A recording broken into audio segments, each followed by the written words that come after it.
أشهد أن لا إله إلا الله وحده لا شريك له وأشهد أن محمدا عبده ورسوله لا نبي بعد أما بعد يا أيها الذين آمنوا اتقوا الله حق تقاته ولا تموتن إلا وأنتم مسلمون يا أيها الناس اتقوا ربكم الذي خلقكم من نفس واحدة وخلق منها زوجها وبث منهما رجالا كثيرا ونساء واتقوا الله الذي تساءلون به والأرحام إن الله كان عليكم رقيبا يا أيها الذين آمنوا اتقوا الله وقولوا قولا سديدا يصلح لكم أعمالكم ويغفر لكم ذنوبكم ومن يطع الله ورسوله فقد فاز فوزا عظيما أما بعد فإن أصدق الحديث كتاب الله وخير الهدي هدي محمد صلى الله عليه وسلم وشر الأمور محدثاتها فإن كل محدثة بدعة وكل بدعة ضلالة.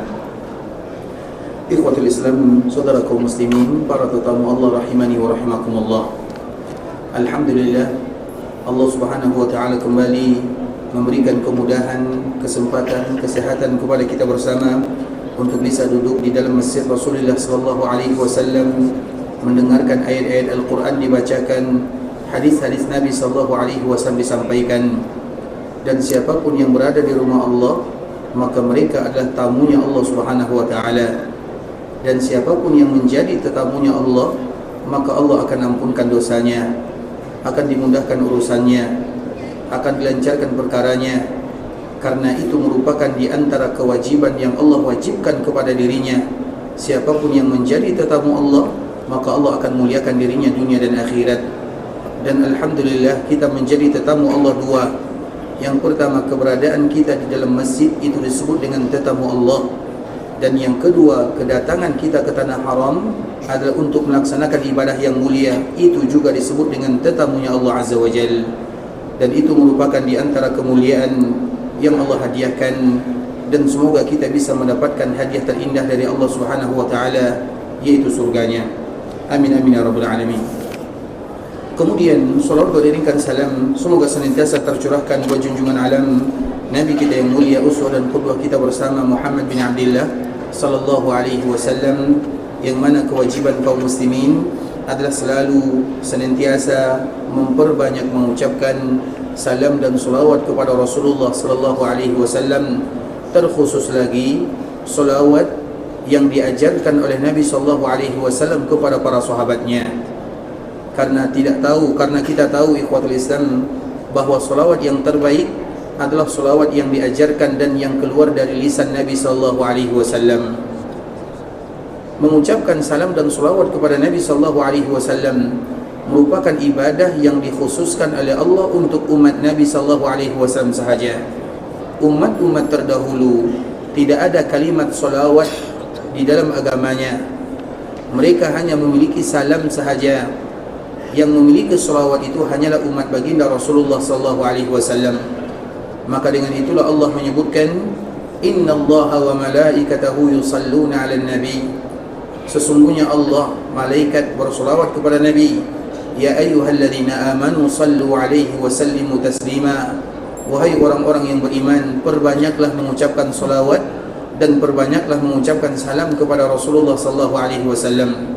Artinya ibadah salawat itu adalah ibadah yang Allah khususkan untuk umat Nabi sallallahu alaihi wasallam, karena di dalamnya terdapat banyak sekali keutamaan. Tapi harus ingat, ucapkanlah salawat yang keluar dari lisan Nabi sallallahu alaihi wasallam, karena tak mungkin ada salawat yang terindah kecuali salawat yang keluar dari lisan baginda Rasulullah sallallahu alaihi wasallam, atau yang kita kenal dengan salawat Ibrahimiyah.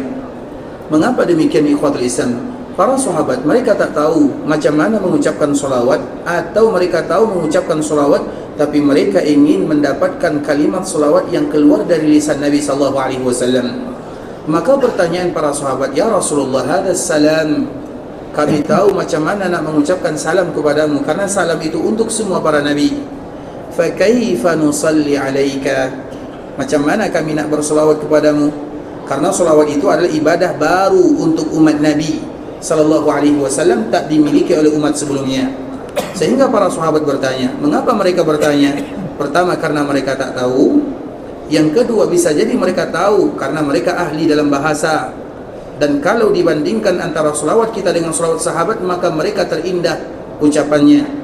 Namun mereka tetap bertanya, fa kaifa, bagaimana caranya, macam mana caranya kami nak bersolawat kepadamu. Artinya mereka tahu, tapi mereka ingin solawat yang terindah dari Nabi, atau mereka tak tahu, mereka ingin tahu. Oleh karena itulah ikhwatul Islam, belajarlah mengucapkan solawat yang keluar dari lisan Nabi sallallahu alaihi wasallam, karena itu pasti yang terbaik. Banyak lafaz yang disebutkan oleh Nabi sallallahu alaihi wasallam. Yang pertama, hadis yang dibawakan oleh sahabat Ka'ab bin Ujrah radhiyallahu ta'ala anhu yang dikeluarkan oleh Imam Bukhari dan Imam Muslim. Ini merupakan selawat yang masyhur, yang semua kaum muslimin hafal tanpa ditambah dan dikurangi walau satu huruf. Allahumma salli ala Muhammad wa ala ali Muhammad kama sallaita ala Ibrahim wa ala ali Ibrahim innaka Hamidum Majid. Allahumma barik ala Muhammad wa ala ali Muhammad kama barakta ala Ibrahim wa ala ali Ibrahim innaka Hamidum Majid. Ini adalah selawat yang masyhur yang dibawakan oleh Imam Bukhari dan Imam Muslim. Kemudian selawat yang kedua yang dibawakan oleh sahabat Abu Sa'id Al-Khudri radhiyallahu ta'ala anhu. Allahumma salli ala Muhammad abduka wa rasuluk kama sallaita ala Ibrahim wa barik ala Muhammad abduka wa rasuluk kama barakta ala Ibrahim wa ala ali Ibrahim innaka Hamidum Majid. Kemudian yang ketiga dari jalur Abu Humaid As-Sa'idi radhiyallahu ta'ala anhu. Allahumma salli ala Muhammad, Allahumma salli ala Muhammad wa ala ali Muhammad kama sallaita ala Ibrahim wa barik ala Muhammad wa ala ali Muhammad kama barakta ala Ibrahim fil alamin innaka Hamidum Majid. Atau dari jalur Abu Mas'ud Al-Ansari radhiyallahu ta'ala anhu. Dan ini semua dikeluarkan oleh Imam Bukhari dan Imam Muslim tanpa ditambah dan dikurangi. Kemudian ikhwatul Islam yang dikeluarkan oleh Imam Ahmad. Imam Ahmad juga membawakan beberapa riwayat macam mana kita nak bersolawat kepada Nabi. Salah satunya, Allahumma salli ala Muhammad wa ala ahli baitihi wa ala azwajihi wa dhurriyyatihi kama sallaita ala Ibrahim wa ala ali Ibrahim innaka Hamidum Majid. Allahumma barik ala Muhammad wa ala ahli baitihi wa ala azwajihi wa dhurriyyatihi kama barakta ala Ibrahim wa ala ali Ibrahim innaka Hamidum Majid. Dalam lafaz yang lain, Uqbah bin Amir juga dibawakan oleh Imam Ahmad dalam kitabnya Musnad. Allahumma salli ala Muhammad an-nabi al-ummi kama sallaita ala Ibrahim wa ala ali Ibrahim innaka Hamidum Majid. Allahumma barik ala Muhammad an-nabi al-ummi kama barakta ala Ibrahim wa ala ali Ibrahim innaka Hamidum Majid. Ini merupakan di antara beberapa riwayat macam mana kita nak bersolawat kepada Nabi. Semua riwayat ini keluar dari lisan baginda Rasulullah sallallahu alaihi wasallam. Dan harus ingat, tidak mungkin ada solawat yang terbaik kecuali solawat yang keluar dari lisan Nabi sallallahu alaihi wasallam. Maka carilah solawat yang keluar dari lisan baginda Rasulullah sallallahu alaihi wasallam. Dan kadar minimal kita mengucapkan solawat adalah lafaz sallallahu alaihi wasallam. Itu merupakan di antara kewajiban kita bersama ikhwatul Islam. Seperti yang Allah sebutkan, ya ayyuhalladzina amanu sallu, wahai orang-orang yang beriman, perbanyaklah, bukan bersolawat, perbanyaklah bersolawat, wasallimu, perbanyaklah mengucapkan salam kepada Rasulullah sallallahu alaihi wasallam. Ikhwatul Islam, saudara kaum muslimin, para tetamu Allah rahimani wa rahimakumullah. Kita akan kembali sambung pembahasan kita sebelumnya, masih berkaitan dengan baginda Rasulullah sallallahu alaihi wasallam, akhir daripada kehidupan Nabi sallallahu alaihi wasallam, bagaimana wafatnya Nabi sallallahu alaihi wasallam. Dan sebelumnya telah kita sebutkan, sebelum Nabi wafat, maka Nabi sallallahu alaihi wasallam memberikan pesan kepada kaum muslimin. Banyak pesan Nabi sallallahu alaihi wasallam, di antaranya ikhwatul Islam, ini pesan Nabi sallallahu alaihi wasallam di hari Khamis. Karena Nabi sallallahu alaihi wasallam mulai sakit parah teruk itu di hari Khamis.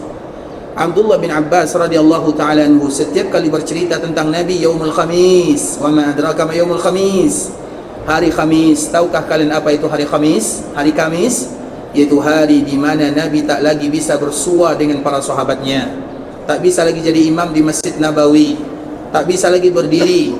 Nabi pingsan, Nabi tak sadarkan diri, Nabi berada di rumah ibunda Aisyah. Itu adalah hari Khamis. Kemudian ikhwatul Islam, suatu ketika di hari Khamis ini, berarti 5 hari sebelum Nabi wafat, karena Nabi wafat di hari Isnin, Al-Ahad, As-Sabat, Al-Jum'at, Al-Khamis. Di hari Khamis ini ikhwatul Islam, datang salah seorang istri Nabi, namanya adalah Ummu Habibah.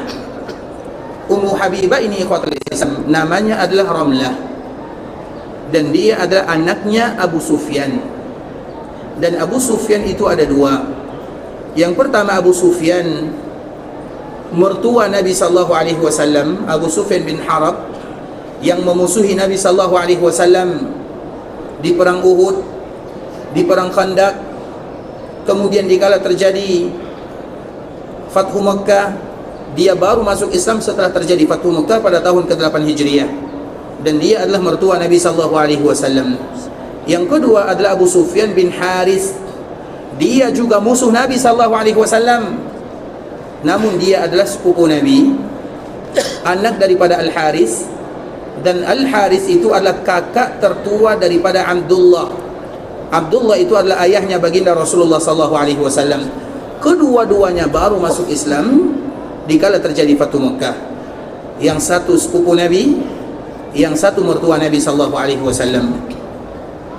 Kemudian yang mertua Nabi namanya adalah Abu Sufyan bin Harb, anaknya bernama Ummu Habibah. Ummu Habibah itu adalah ibu kita bersama, namanya adalah Ramlah. Nabi sallallahu alaihi wasallam menikah dengannya karena Ummu Habibah, ikhwatul Islam, dia punya salah seorang, atau dia dulu bersuami, nama suaminya adalah Ubaidillah bin Jahash. Mereka termasuk orang yang pertama kali hijrah dari Mekah menuju Habasyah. Ketika sampai di Habasyah, mereka tinggal di dalamnya. Maka tiba-tiba Ubaidillah bin Jahash, dia bermimpi. Kemudian keesokan harinya dia meninggalkan agama Islam, dan pada akhirnya dia wafat dalam keadaan minum khamar, dan wafat dalam keadaan meninggalkan agama Islam, maknanya keluar dari agama Islam. Padahal dia meninggalkan Mekah menuju Habasyah, hijrah karena agama, namun sesampainya di Habasyah, dan Habasyah itu adalah agamanya Nasara. Maka dari sini para ulama menyebutkan, ikhwatul Islam, kaum muslimin tak boleh mereka tinggal di daerah yang bukan muslim kalau mereka sanggup melakukannya. Mengapa demikian, ikhwatul Islam? Bisa jadi mereka, pertama, mereka terkena fitnah, atau yang kedua, nanti mereka wafat, siapa yang mandikan mereka, siapa yang sholatkan mereka, siapa yang urus jenazah mereka, siapa? Kemudian yang ketiga, bisa jadi mereka pindah agama, ikut kepada orang yang ada di tempat tersebut. Makanya seorang muslim dianjurkan mereka tinggal di lingkungan sesama kaum muslimin, agar mereka saling memberikan semangat dan motivasi beribadah kepada Allah Subhanahu wa taala. Itu merupakan di antara hukum asalnya. Kemudian ikhwatul Islam, Ubaidillah ini dikala dia hijrah pergi ke sebuah daerah yang bernama agama Nasara, Habasyah. Habasyah itu beragama Nasara. Maka dia mengatakan kepada istrinya Ummu Habibah, "Wahai Ummu Habibah, aku melihat," karena dulu dia beragama Nasara, kemudian masuk ke agama Islam, kemudian dia pindah lagi kepada agama Nasara, dan dia wafat dalam keadaan beragama Nasara. Agar kita tahu, ikhwatul Islam, bahwa di antara salah satu yang harus diminta oleh kaum muslimin adalah bagaimana mereka wafat dalam keadaan Islam. Itu selalu harus kita ingat baik-baik. Berdoalah kepada Allah, ya Allah, jangan wafatkan aku kecuali dalam keadaan Islam. Wala tamutunna illa wa antum muslimun. Makanya disebutkan oleh Imam Al-Qurtubi rahimahullahu taala, salah seorang muazzin yang mengumandangkan azan, memanggil kaum muslimin melaksanakan ibadah salat. Tiba-tiba dikala dia azan ikhwatul Islam, kemudian selesai dia azan, dia nak turun, karena dulu kalau orang azan naik ke atas, dan hukum asal azan itu mesti di luar masjid dulu. Sekarang alhamdulillah diberikan kemudahan oleh Allah, ada mukabbirus saut, pengeras suara. Jadi dia ini azan, kemudian dia turun, maka dia melihat salah seorang wanita Nasara. Kemudian langsung jatuh cinta kepada wanita ini. Kemudian didatangi wanita ini, "Wahai fulana, aku mencintaimu, bagaimana caranya aku bisa menikah denganmu?"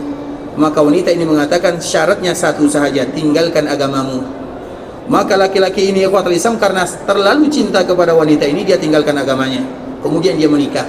Setelah menikah, setelah kawin, maka laki-laki ini naik ke atas atap rumah, lantai 2, level 2. Kemudian pas dia naik, jatuh. Pas dia jatuh, mati. Dunia tidak dapat, akhirat hilang. Itulah yang disebut dengan fitnah. Makanya kaum muslimin, di antara salah satu yang harus mereka ingat adalah nikmat hidayah. Imam Ibnu Katsir rahimahullahu taala juga menceritakan salah satu kisah yang sangat indah. Jadi dikala terjadi peperangan antara kaum muslimin dengan orang-orang Romawi, orang-orang Nasara juga. Kemudian di ikhwatul Islam, ada salah seorang pemuda rajin salat malam, rajin salat sunat, salat wajib, rajin puasa, hafal Quran, berjihad, semua kebaikan ada pada dirinya, semuanya. Kemudian ikhwatul Islam, dia termasuk orang yang berjihad di jalan Allah Azza wa Jalla. Kemudian ketika kaum muslimin mereka menghisar, yaitu mengepung orang-orang Nasara, orang-orang Romawi pada waktu itu, diceritakan oleh Imam Ibnu Katsir dalam kitab Al-Bidayah wan Nihayah. Maka tiba-tiba 1 bulan setelah mengepung orang-orang Romawi, orang-orang Nasara, tiba-tiba ada salah seorang wanita Romawi tersesat. Kemudian dilihat oleh laki-laki ini, langsung terjatuh hatinya, maknanya langsung jatuh cinta kepada wanitanya. Kemudian dia tinggalkan kawan-kawannya yang tadi sedang berjihad, ribat itu artinya sedang menjaga perbatasan kaum muslimin, menjaga benteng kaum muslimin. Ribat itu ikhwatul Islam, orang yang ribat di jalan Allah pasti dijaga dunia akhirat. Tapi orang ini dikala melihat wanita ini kemudian terfitnah, kemudian dia mendatangi wanita ini, kemudian pertanyaannya sama, bagaimana caranya aku bisa menikah denganmu? Maka wanita ini mengatakan, tinggalkan agamamu, masuk ke dalam agamaku. Kemudian dia menikah, kemudian dia pergi kepada rombongan orang-orang Romawi. Kemudian kawan-kawannya merasa kehilangan, mana Fulan bin Fulan, tak ada Fulan bin Fulan. Kemudian setelah 1 bulan 2 bulan bertemu lagi dengan orang ini, sahabat mereka yang tadi berjihad. Maka kawan-kawannya mengatakan, wahai Fulan, apa yang kamu lakukan? Dia mengatakan, aku sudah masuk dalam agama Nasara. Maka sahabatnya mengatakan, mana salatmu, mana zakatmu, mana puasamu, mana Qur'anmu? Apa kata laki-laki ini? Semuanya hilang. Ayat Al-Quran yang dulu aku hafal semuanya hilang, kecuali 1 ayat yang ada dalam surah Al-Hijr. Rubama yawaddul ladzina kafaru law kanu muslimin. Orang-orang yang kufur, yang keluar dari agama Islam setelah mereka masuk Islam, kemudian mereka keluar dari agama Islam, mereka ingin kembali kepada Islam, tapi Allah kunci hatinya. Tak boleh lagi mereka masuk Islam, Allah yang tutup hatinya. Khatamallahu ala qulubihim. Sudah dikunci hatinya. Maka orang yang mengatakan semuanya hilang, Al-Fatihah pun dia hilang. Kemudian pada akhirnya apa yang terjadi? Dia wafat dalam keadaan agama Nasara. Makanya ikhwatul Islam, di antara doa yang terindah, Allahumma ahyini muslimin wa tawaffani muslimin. Ya Allah, hidupkan aku dalam keadaan Islam, wafatkan aku dalam keadaan Islam. Agar kita tahu ternyata nikmat iman dan Islam itu merupakan nikmat yang terindah dibandingkan dengan semua nikmat yang ada. Maka salah satu yang kita contohkan adalah Ubaidillah bin Jahash. Istrinya siapa? Ummu Habibah. Kemudian Ubaidillah bin Jahash ini ikhwatul Islam dikala hijrah dari Mekah menuju Habasyah, kemudian pada akhirnya dia pindah kepada agama Nasara dan wafat dalam keadaan beragama Nasara dan minum minuman khamar. Kemudian ikhwatul Islam, sehingga Ummu Habibah dia sendirian, tak ada teman, tak ada kawan. Maka di saat itulah Nabi SAW mengirim utusan ke Raja Habasyah, Raja Najasyi, untuk menikah dengan Ummu Habibah. Nabi berada di Madinah, Ummu Habibah berada di Habasyah, maka dilangsungkan pernikahan. Inilah disebutkan oleh para ulama hukum asal daripada pernikahan online. Karena Nabi SAW berada di Madinah, Ummu Habibah Ramlah berada di Habasyah, kemudian menikah. Jadi boleh tak kita menikah jarak jauh? Itu contohnya dilakukan oleh baginda Rasulullah SAW dengan salah seorang ibunda kita yang bernama Ummu Habibah radhiyallahu ta'ala anha. Jadi Ummu Habibah ini ikhwatul Islam pada akhirnya setelah menikah dengan Nabi, kemudian dia setelah itu dia pergi hijrah ke kota Madinah. Namun dia sudah lama tinggal di Habasyah, di negara yang bukan muslim, yaitu negara Nasara. Kemudian 5 hari sebelum Nabi wafat, hari Khamis yang tadi kita sebutkan, maka Ummu Habibah ikhwatul Islam dia bercerita kepada Nabi SAW, ya Rasulullah, dia boleh menceritakan apa yang dia lihat dulu dalam agama Nasara, yaitu dilihat ada patung ini, patung itu, dia semuanya. Kemudian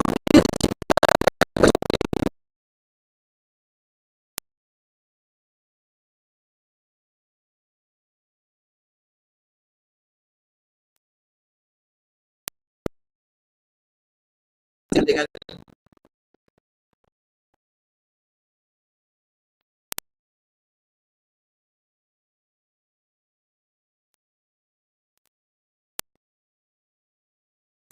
apa kata Nabi SAW? Ini hadis Nabi, dengarkan baik-baik, supaya kita tak sama dengan agama yang lain. Agama Islam adalah Islam, yang lain adalah yang lain.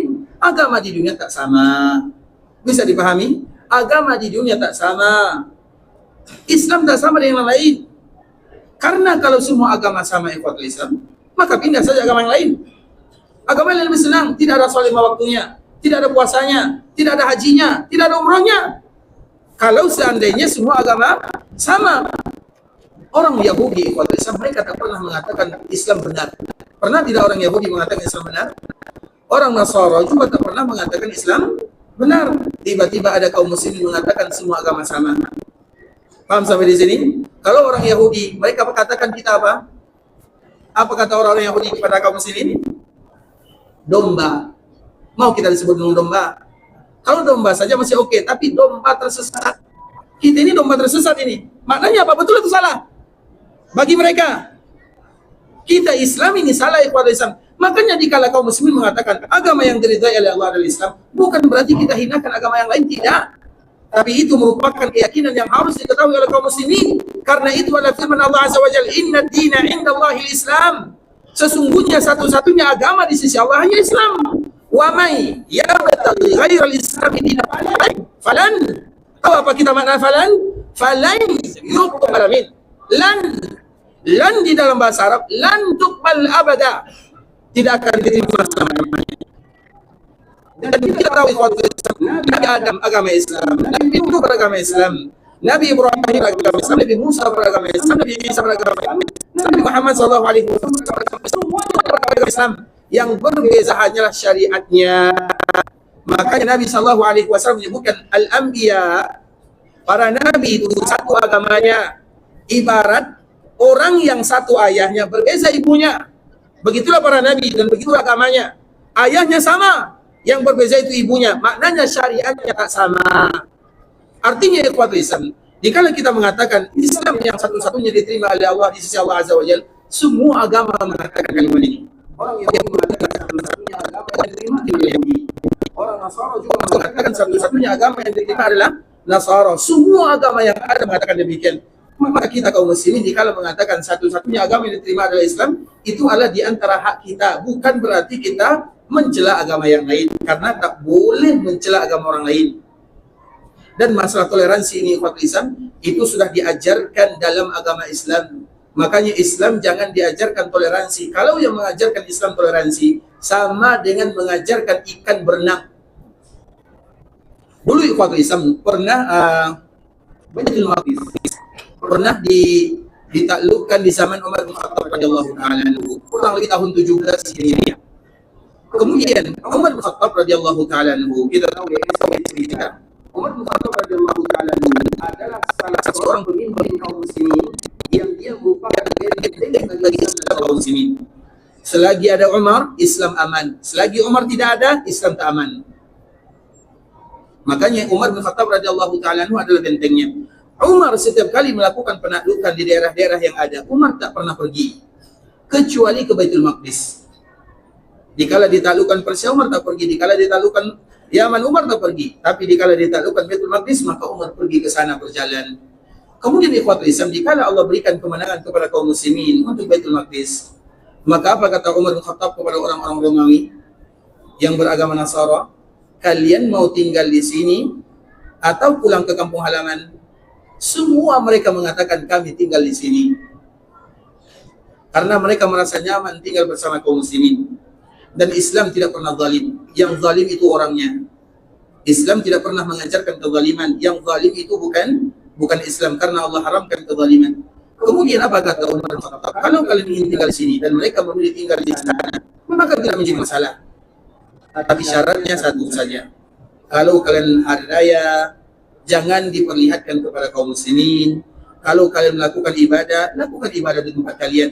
Begitu agama Islam mengajarkan kepada Islam dan kaum muslimin. Oleh karena itu ikhwatul Islam, semua agama, tak ada satupun agama yang mengatakan semua agama sama, kecuali sebahagian kaum muslimin yang mengatakan semua agama sama. Makanya semua agama sama atau tidak? Allah yang menyebutkan semua agama tak sama. Yang diridhai oleh Allah Subhanahu wa taala hanyalah Islam. Dan karena itulah di antara doa yang diajarkan oleh Nabi sallallahu alaihi wasallam, Allahumma ahyini muslimin. Ya Allah, hidupkan aku dalam keadaan Islam, wa tawaffani muslimin. Wafatkan aku dalam keadaan Islam, wa alhiqni bis salihin. Kumpulkan aku bersama orang-orang yang saleh, dan semoga Allah wafatkan kita dalam keadaan Islam dalam kalimat tauhid la ilaha illallah. Karena kemarin juga kita menceritakan ikhwatul Islam keutamaan kalimat la ilaha illallah merupakan kalimat yang semua kaum muslimin ingin wafat di atasnya. Begitu juga ada salah satu kisah yang dibawakan oleh Imam Ibnu Katsir rahimahullahu taala. Nabi SAW pernah berjalan ingin pulang ke kota Madinah, mengendarai untanya. Tiba-tiba ada salah seorang badui atau yang jauh ingin menghampiri Nabi SAW juga menggunakan untanya. Kemudian ikhwatul Islam, orang ini dikala dekat dengan Nabi, maka para sahabat bertanya, apa yang kamu lakukan? Maka orang ini mengatakan, aku ingin bertemu dengan Muhammad, dia belum lagi Islam. Kemudian disebutkan ini Nabi SAW, ini yang namanya Muhammad. Dia pun dekat dengan Nabi sambil berjalan di atas ontanya. Jadi Nabi beratas ontanya, orang ini juga berada di atas ontanya. Kemudian ikhwatul Islam, maka dia bertanya kepada Nabi SAW, apa itu Islam? Maka diajarkan oleh Nabi SAW. Nabi menyebutkan ada salat, ada puasa. Yang pertama syahadat, kemudian Nabi SAW. Orang ini hanya mengatakan satu kalimat ukir. Orang ini hanya mengatakan satu kalimat ukir. Makna ukir, aku akui, aku yakini. Kemudian setelah dia mengatakan kalimat ukir, maka tiba-tiba dia terjatuh. Dikala terjatuh, kita tahu itu biasanya berapa tingginya? Ada 2 meter ya. Jadi jatuh dari onta itu sedap atau tak sedap? Jatuh dari onta sakit ya. Di bawah ini ada bebatuan. Jadi pas dia jatuh dari onta, ada bebatuan di bawahnya. Maka kepalanya kena batu, dia meninggal di sana. Kemudian dikala meninggal, maka apa kata Nabi SAW? Jangan dekat orang ini. Jangan dekat-dekat orang ini. Kemudian para sahabat bertanya, ya Rasulullah, kenapa demikian? Karena malaikat sedang berbondong-bondong memberikan makanan dari surga untuknya. Ternyata orang ini tadi dalam keadaan kelaparan. Kemudian dia berada di atas onta, dia bertanya kepada Nabi tentang agama Islam, dia mengatakan, ukir, saya akui semuanya. Belum lagi mau melakukan satu salat, satu sujud pun belum dia lakukan. Tapi dia hanya mengatakan ukir. Kemudian terjatuh, dan dia dalam keadaan lapar, maka dia meninggal di sana. Baru saja dia mengatakan terjatuh meninggal, maka malaikat berbondong-bondong membawa makanan dari surga untuknya. Kemudian setelah itu baru Nabi mengatakan, sekarang kuburkan dia. Maknanya Nabi mengatakan dia termasuk penduduk surga, walau dia belum sujud kepada Allah Subhanahu wa Ta'ala 1 kali sujud. Itulah maknanya, hidupkan kita dalam keadaan Islam, wafatkan kita dalam keadaan Islam. Makanya di antara kalimat yang dianjurkan bagi kaum muslimin untuk mengucapkannya, La ilaha illallah, La ilaha illallah Muhammadur Rasulullah. Kalimat yang tak boleh dilupakan oleh kaum muslimin dalam setiap harinya. Kemudian di ikhwatul Islam kita lanjutkan tentang Ummu Habibah. Jadi Ummu Habibah ini, jika Nabi SAW wafat, atau 5 hari sebelum Nabi wafat, maka dia bercerita kepada Nabi. Yang dia ceritakan adalah tentang orang-orang Nasara yang ada di Habasyah. Apa kata Ummu Habibah? Mereka ada patung, ada ini, ada disebutkan semuanya. Apa kata Nabi SAW? Perhatikan hadis Nabi. La'natullahi 'alal yahudi wan nasara ittakhadhu qubur anbiya'ihim wa salihihim masajida. Hadis Nabi, pesan Nabi, wasiat Nabi 5 hari sebelum Nabi wafat. La'natullahi 'alal yahudi wan nasara. Allah melaknat orang-orang Yahudi dan orang-orang Nasara. Apa sebabnya? Ittakhadhu qubur anbiya'ihim wa salihihim masajida. Karena mereka menjadikan perkuburan Nabi dan orang saleh dari kalangan mereka sebagai masjid. Yang menyebabkan orang Yahudi dan orang Nasara dilaknat oleh Allah Subhanahu wa Ta'ala adalah masalah perkuburan. Maknanya mereka jadikan perkuburan nabinya sebagai masjid. Dan kalau mereka tak dapatkan nabinya, maka mereka jadikan perkuburan orang saleh sebagai masjid. Dan kita harus ingat ikhwatul Islam, ini selalu kita sampaikan, satu-satunya nabi di dunia yang kita tahu di mana dikuburkan hanya Muhammad bin Abdullah sallallahu alaihi wasallam. Yang demikian supaya antara nabi dengan umatnya tak pernah terputus, selalu ada tali penghubung di antara mereka. Satu-satunya nabi di dunia yang tahu di mana nabinya berada adalah kaum muslimin. Tanya sama orang-orang Yahudi, mana Nabi Musa alaihi salam? Tidak ada yang tahu. Tanya sama orang Nasara, di mana Nabi Isa? Tidak ada yang tahu. Tanya kepada kaum muslimin, di mana Nabi kalian? Semua kita mengatakan Nabi kami berada di kota Madinah. Dan di antara salah satu tujuan kami datang ke kota Madinah adalah untuk berziarah ke perkuburan Nabi kami sallallahu alaihi wasallam. Makanya Nabi sallallahu alaihi wasallam perkuburannya itu hadiah untuk kita kaum muslimin. Tidak satu pun Nabi yang diketahui di mana dikuburkan. Bahkan Nabi Hud yang dikatakan ada di Yaman, Allahu alam, kita tidak ada yang tahu. Karena di antara salah satu rahasia Allah Subhanahu wa taala untuk menjaga para nabi, perkuburan mereka tak yang tahu. Allah rahasiakan di mana mereka dikuburkan. Dan itu merupakan di antara sunnatullah. Satu-satunya nabi yang kita tahu di mana dikuburkan, Muhammad bin Abdullah sallallahu alaihi wasallam. Supaya apa ikhwatul Islam, hubungan antara kaum muslimin dengan nabi tidak terputus untuk selama-lamanya. Hadiah dari Allah kepada kaum muslimin. Maka di antara kewajiban kita yang ada di kota Madinah, berziarah ke perkuburan Nabi. Semua kaum muslimin akan mengatakan, ini perkuburan Nabi sallallahu alaihi wasallam. Maka selalu kita menyebutkan ikhwatul Islam dulu tahun 90-an. Kita selalu mengatakan kalimat ini, tahun 90-an ada di antara kita yang pernah haji dan umrah tahun 90. Nanti kalau tak ada tanya sama orang tua kita, kakek kita yang pernah haji dan umrah tahun 90-an. Maknanya kurang lebih 35 tahun sebelum tahun ini.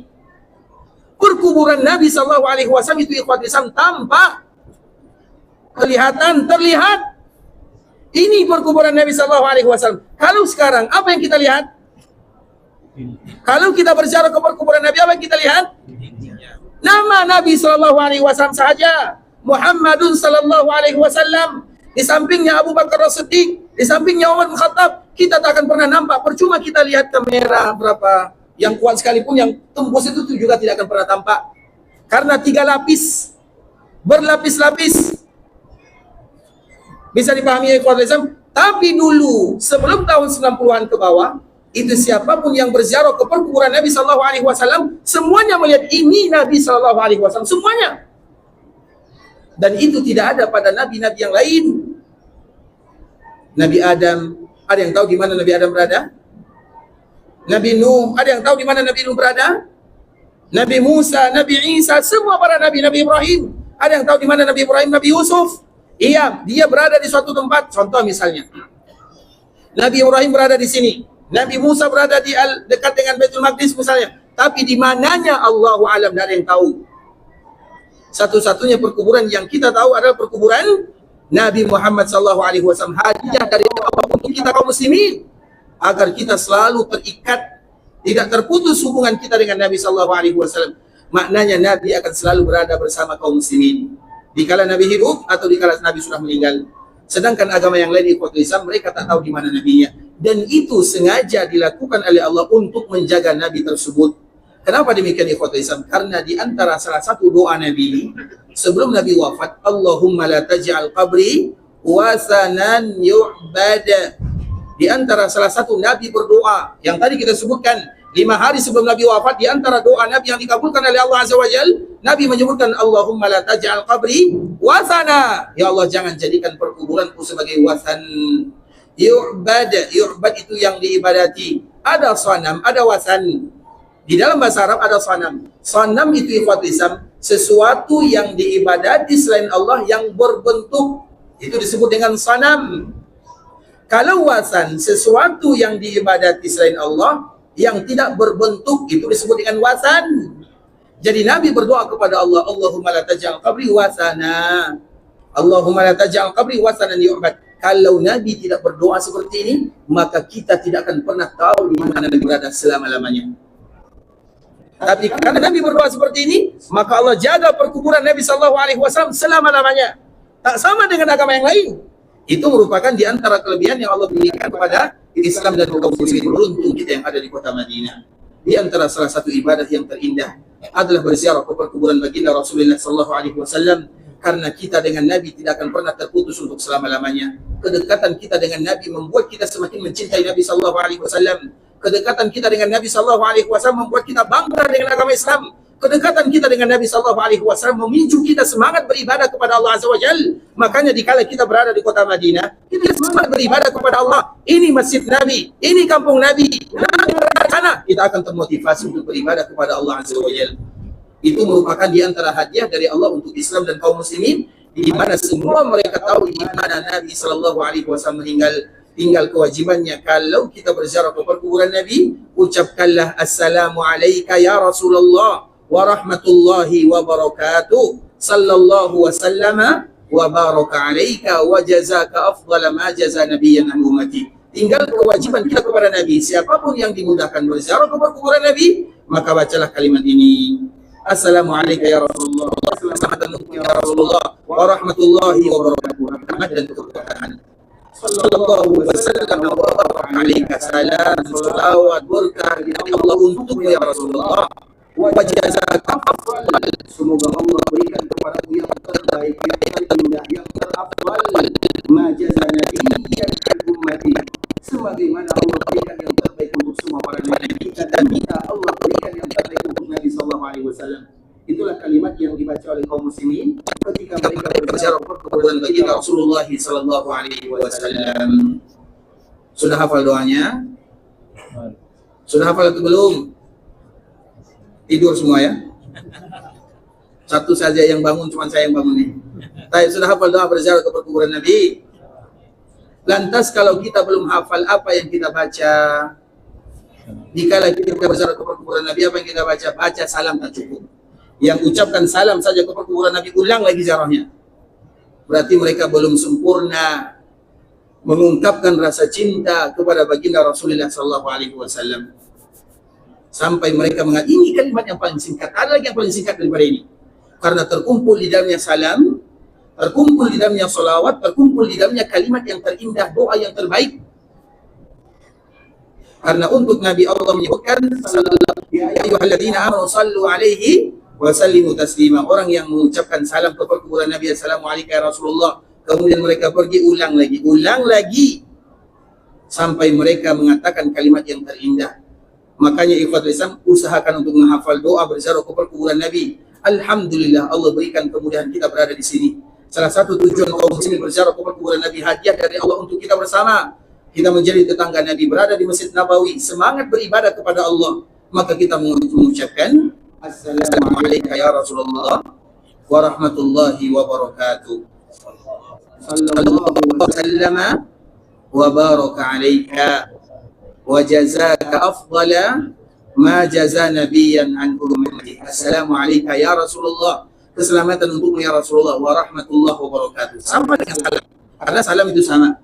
Kalau untuk kaum muslimin kita ucapkan Assalamualaikum warahmatullahi wabarakatuh. Untuk Nabi kita berubah dhamirnya. Assalamualaikum ya Rasulullah wa rahmatullahi wa barakatuh. Kemudian salawatnya. Sallallahu wasallam wa baraka alaika. Sallallahu wasallam wa baraka alaika. Dua kalimatnya sudah hafal? Sallallahu wasallam wa baraka alaika. Wa jazaka afdala. Wa jazaka afdala. Wa jazaka afdala ma jaza nabiyyan an ummati. Wa jazaka afdala ma jaza nabiyyan an ummati. Yang belum hafal jangan tinggalkan Madinah. Tak boleh pulang. Yang tak hafal tak boleh pulang. Boleh? Yang tak hafal tak boleh? Jangan pulang. Macam mana kita nak pulang kita belum berziarah ke kuburan Nabi sallallahu alaihi wasallam? Macam mana kita nak pulang kita belum menghadiahkan kalimat terindah untuk Nabi? Macam mana kita nak pulang? Mana cinta kita kepada baginda Nabi sallallahu alaihi wasallam? Mana? Makanya yang tak hafal tak boleh. Assalamualaikum ya Rasulullah wa rahmatullahi wa barakatuh. Sallallahu wasallama wa baraka alaika wa jazaka afdala ma jaza nabiyyan an ummati. Hafal doa ini malam ini, kemudian esok berziarah ke kuburan Nabi sallallahu alaihi wasallam. Karena doa ini ikhwatul Islam tak panjang. Yang panjang itu menghafalnya saja. Ya kan? Kalau dibaca cuma berapa detik lah. Assalamualaikum ya Rasulullah wa rahmatullahi wa barakatuh. Sallallahu wasallam wa baraka alaika wa jazaka afdala ma jaza nabiyyan an ummati. 9 detik. 9 detik tak hafal. Mana cinta kita kepada baginda Rasulullah sallallahu alaihi wasallam. Faham semuanya ikhwatul Islam? Sudah hafal semuanya? Sudah hafal? Yang di belakang sudah hafal? Yang tak hafal ingat tak boleh pulang. Kalau pulang mereka mesti balik lagi di sini.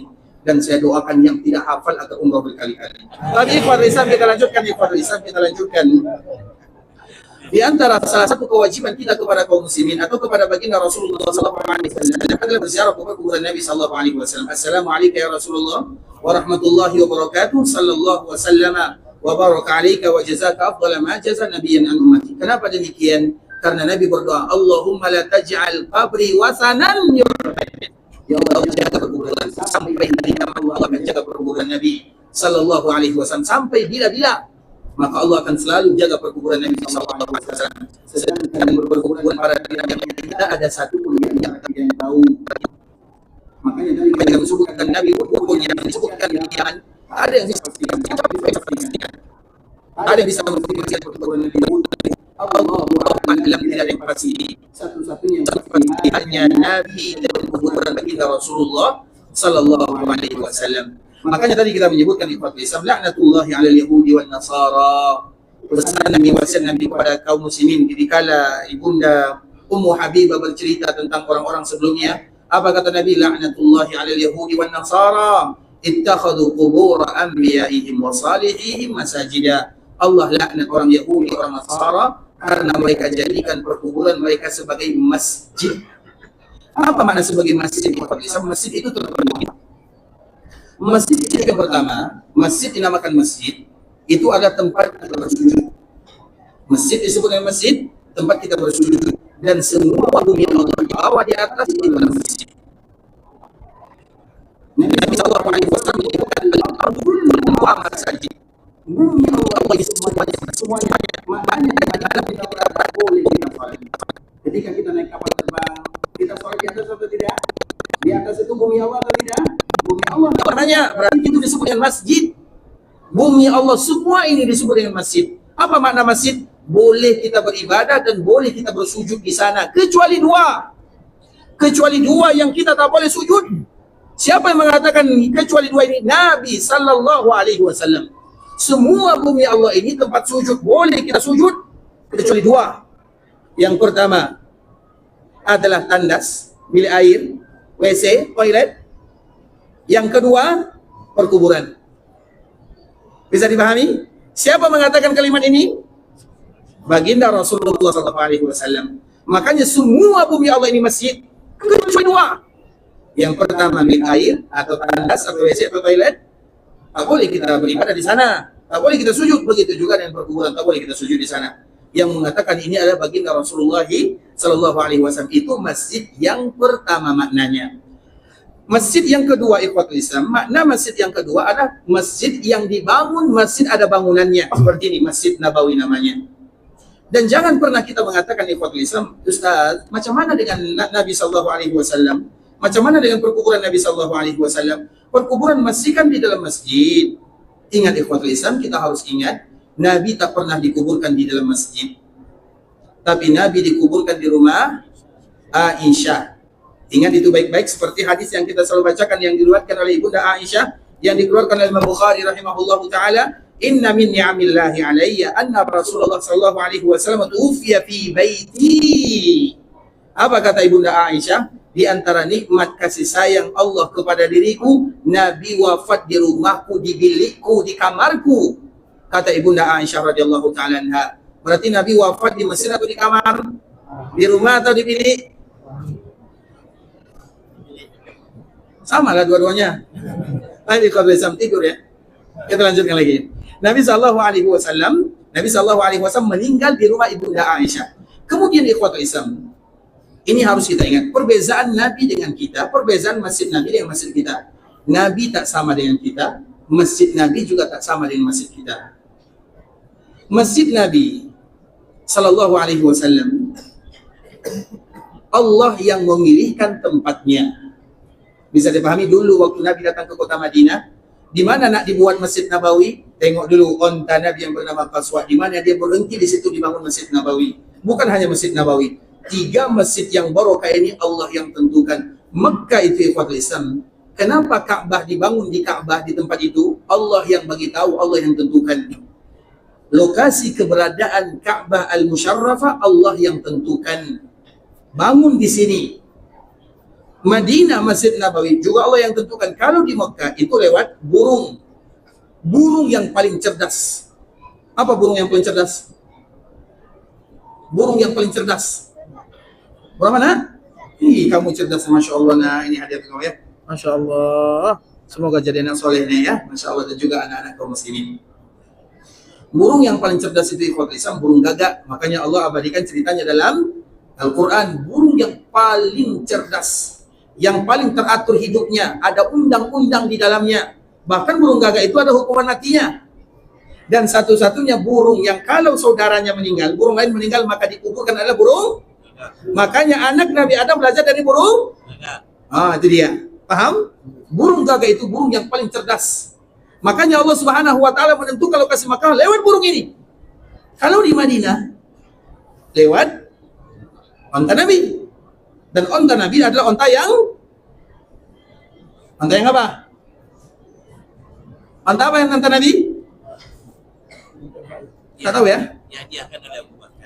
Onta yang terbaik sepanjang masa. Onta Nabi. Sebagaimana Nabi yang terbaik, maka onta Nabi adalah onta yang terbaik. Kalau ada onta Nabi sampai sekarang, kira-kira mau dijual atau tak jual? Onta Nabi itu ikhwatul Islam, 3 bulan setelah Nabi wafat dia pun mati.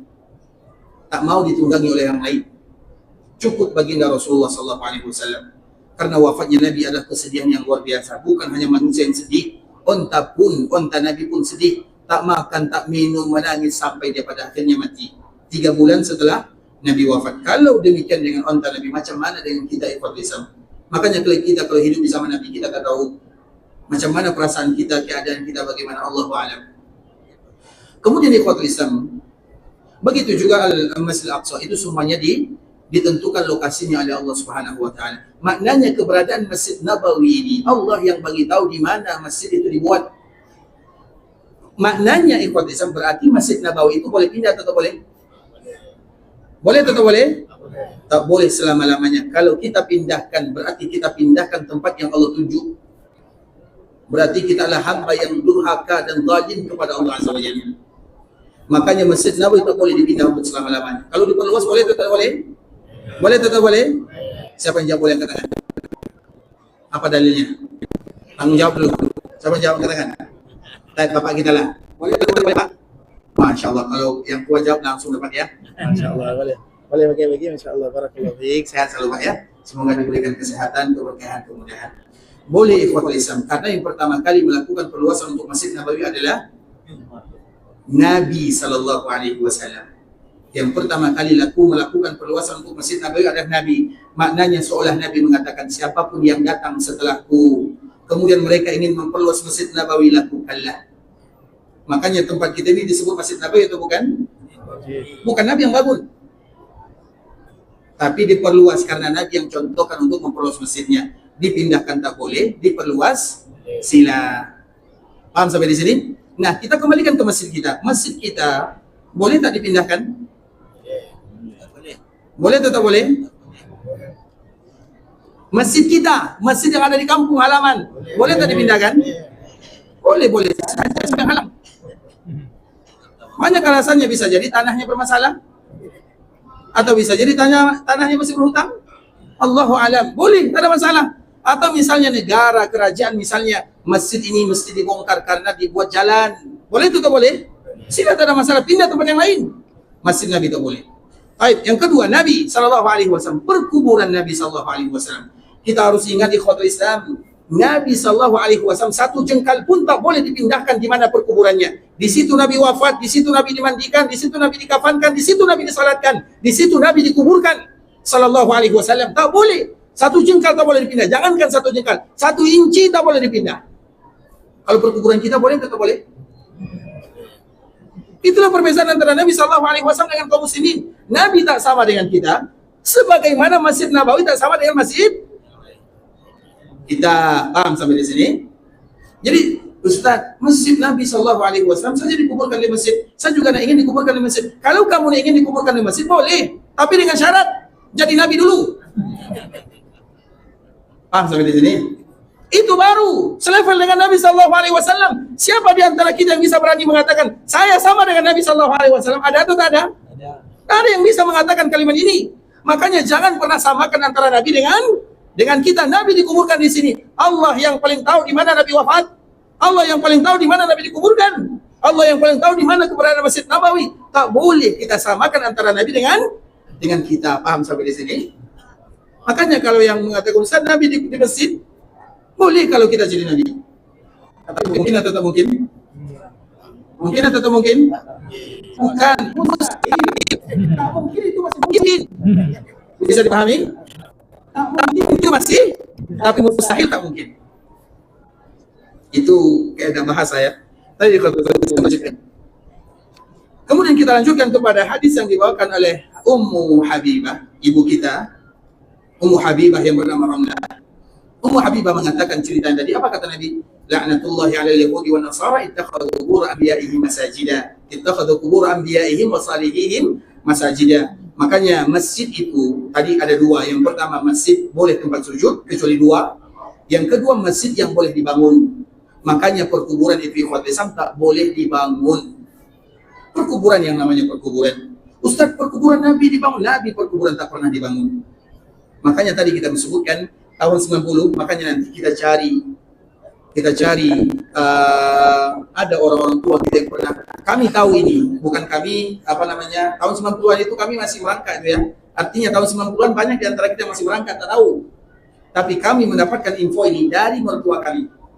Jadi mertua kami alhamdulillah pernah pergi haji tahun 90, kemudian mereka dimudahkan tahun 90 masjid ini belum ada. Masjid tempat kita ini baru ada tahun 2005 selesainya. Berarti masih tahun 90, masjid masih yang bagian dalam, kecil sangat di kota. Ini tempat parking mobil kereta ke sini, ke tempat kita ini. Jadi dulu belum ada ini, sehingga masjid yang ada bagian dalam saja. Nah kemudian ketika mereka melaksanakan ibadah haji, mereka berziarah ke perkuburan Nabi SAW, maka nampak perkuburan Nabi SAW. Allahu Akbar. Allah muliakan mata mereka dengan melihat tempat di mana Nabi SAW dikuburkan, tanahnya, tempatnya, lokasinya bagaimana yang sekarang kita tak pernah nampak. Zalika fadlullah yu'tihi man yasha. Makanya nanti ikhwat Islam, coba nanti siapapun di antara kita yang mungkin ada kakek dia, nenek dia, paman dia, orang-orang yang mungkin sudah tua pernah haji tahun 90-an ini, tanya macam mana dulu perkuburan baginda Nabi SAW. Nanti siapa yang tahu, saya bagi dia kitab Ziarah Mekah dan keutamanya, Ziarah Madinah dan keutamanya, Ziarah Al-Aqsa dan keutamanya, untuk menghadirkan Allah. Saya tambah kitab-kitab lain. Ya, semoga Allah mudahkan. Tapi tak janji ya. Tapi kata saya kita lanjutkan. Ini merupakan di antara salah satunya. Makanya masjid itu tak boleh dibangun. Tak boleh dibangun itu, bahkan yang paling dahsyat dalam masalah ini adalah Imam Syafi'i rahimahullah ta'ala. Imam Syafi'i ketat sangat Imam Syafi'i ketat sangat, jangankan dibangun, tanah luar pun tak boleh. Kalau ingin bantah Imam Syafi'i, jangan bantah saya. Tanah luar pun tak boleh. Maknanya apa? Biasanya tanah kalau digali perkuburan adalah haknya. Kemudian biasanya kalau kita timbun balik, ada berlebih tanahnya kan? Cukup itu saja. Kecuali kalau tanahnya pasir, longsor, itu lain cerita. Tapi hukum asalnya tak boleh ditambah. Kenapa demikian ikhwati? Islam paling takut dengan hadis Nabi. Kalimat laknat, tahu kita apa makna laknat? Laknat itu jauh dari Allah, jauh dari Rasul di dunia dan di akhirat. Kalau kita jauh dari Allah, jauh dari Rasul dunia dan di akhirat, kita hancur sehancur-hancurnya. Itu namanya laknat.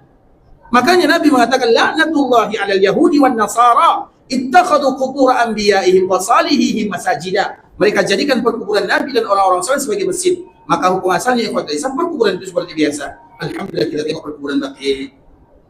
Di situ ikhwatul Islam ada Ibunda Aisyah, ada Ibunda Saudah, ada Ibunda Ramlah Ummu Habibah, ada Ummu Salamah, ada Zainab binti Jahshin, ada Maria Al-Qibtiyah, ada Safiyah, ada Hafsah, ada Ibrahim putra Nabi SAW.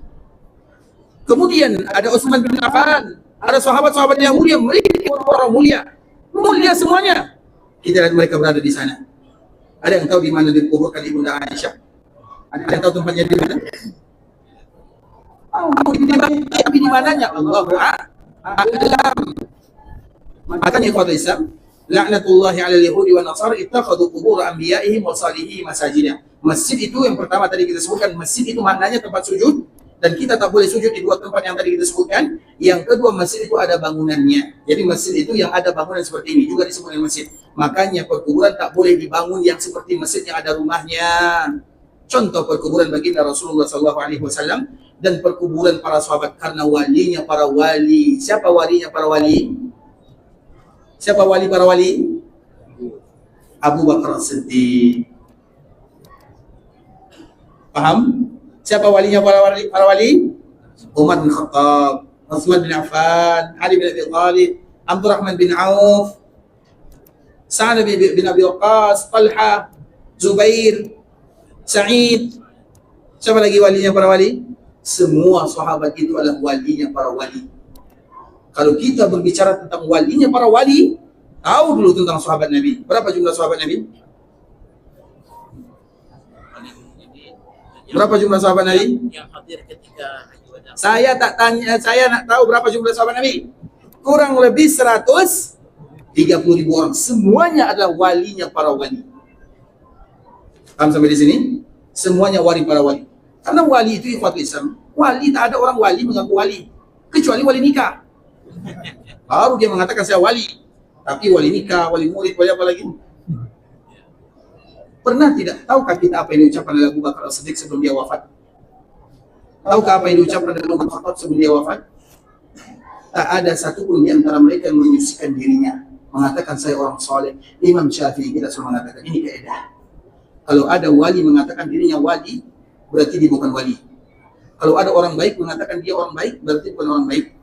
Kalau ada orang soleh mengatakan dirinya soleh, berarti tak soleh, kecuali kalau soleh namanya. Apa Imam Syafi'i? Perhatikan Imam Syafi'i. Tahu Imam Syafi'i? Kita semua kenal. Kapan dia lahir? Yang tak tahu kapan lahir tak kenal Imam Syafi'i. Kapan lahir Imam Syafi'i? Tak ada satupun yang cinta sama Imam Syafi'i di sini. 150. Kapan dia wafat? 204. Imam Syafi'i itu umurnya hanya 54 tahun sahaja. Tapi dia tinggalkan sejarah cerita yang paling indah untuk Islam dan kaum muslimin, terkhusus kita yang ada di Asia Tenggara sana.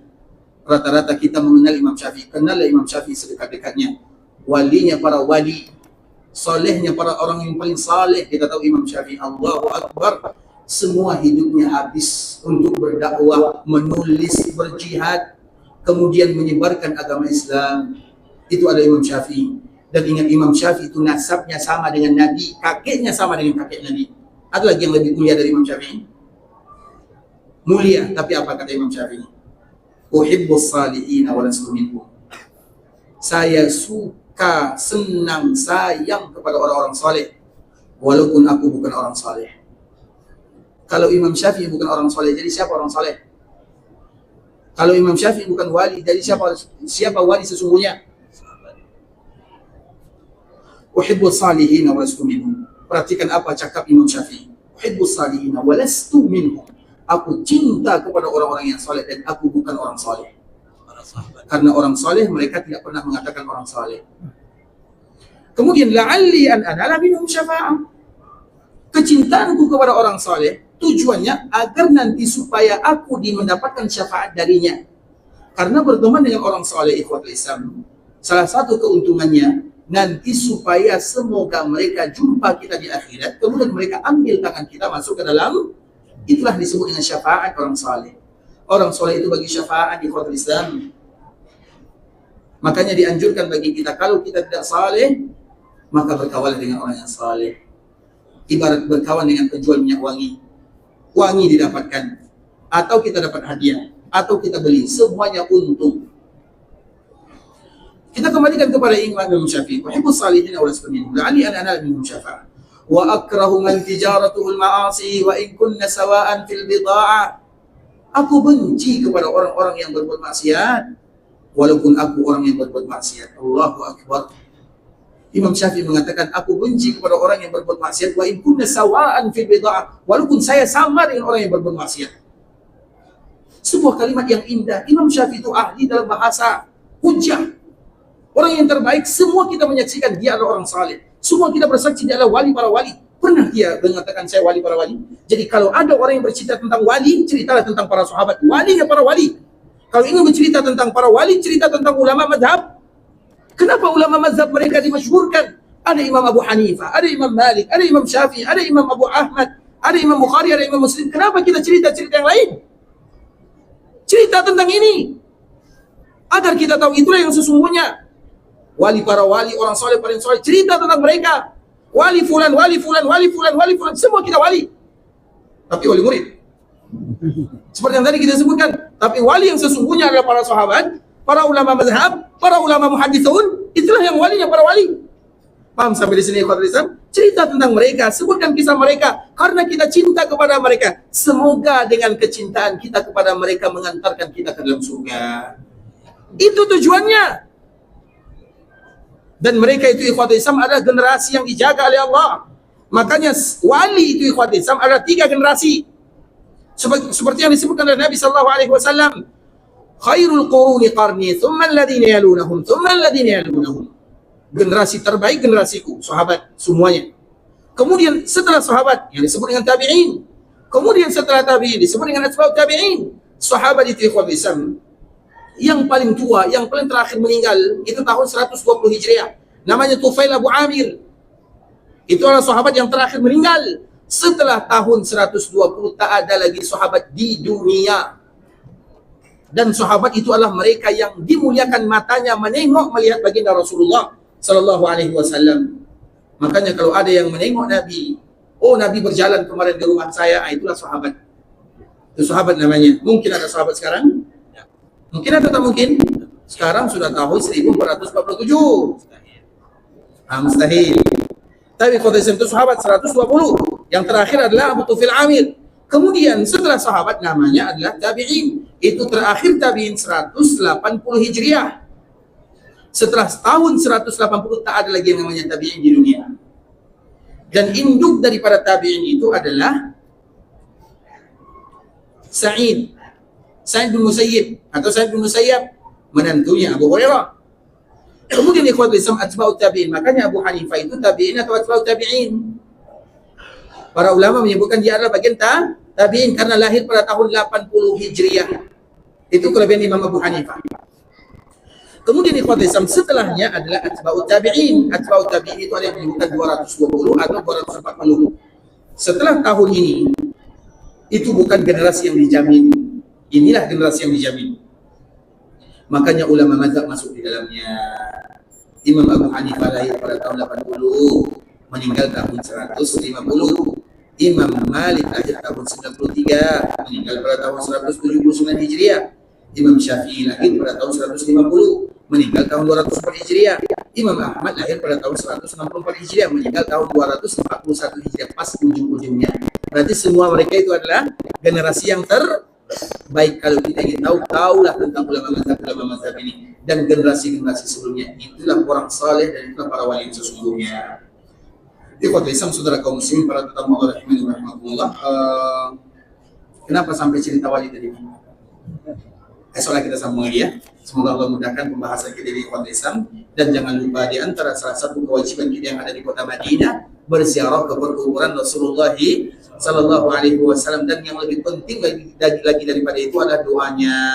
Assalamualaikum ya Rasulullah wa rahmatullahi wa barakatuh. Sallallahu wasallama wa baraka alaika wa jazaka afdala ma jaza nabiyan an ummati. Hafalkan doa ini. Kalau untuk Abu Bakar dan Umar tak hafal, cukup salam selesai. Untuk Abu Bakar dan Umar tak hafal salamnya, tak hafal doanya, cukup salam selesai. Assalamualaikum Abu Bakar, assalamualaikum ya Umar. Bahkan untuk semua perkuburan yang ada di dunia, tak hafal kecuali salam selesai, tak ada masalah. Tapi untuk Nabi tak boleh. Assalamualaikum ya Rasulullah wa rahmatullahi wa barakatuh. Sallallahu wasallam wa baraka alaika wa jazaka afdala ma jaza nabiyan an ummati.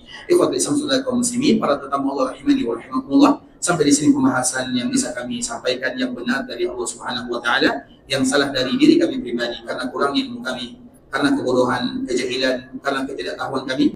Kami mohon maaf kalau ada kata-kata yang salah, kalimat yang kurang tepat, bahasa yang kurang bagus, penyampaian yang kurang berkenan dan saat yang mungkin berat bagi kita menerimanya, kami mohon dimaafkan.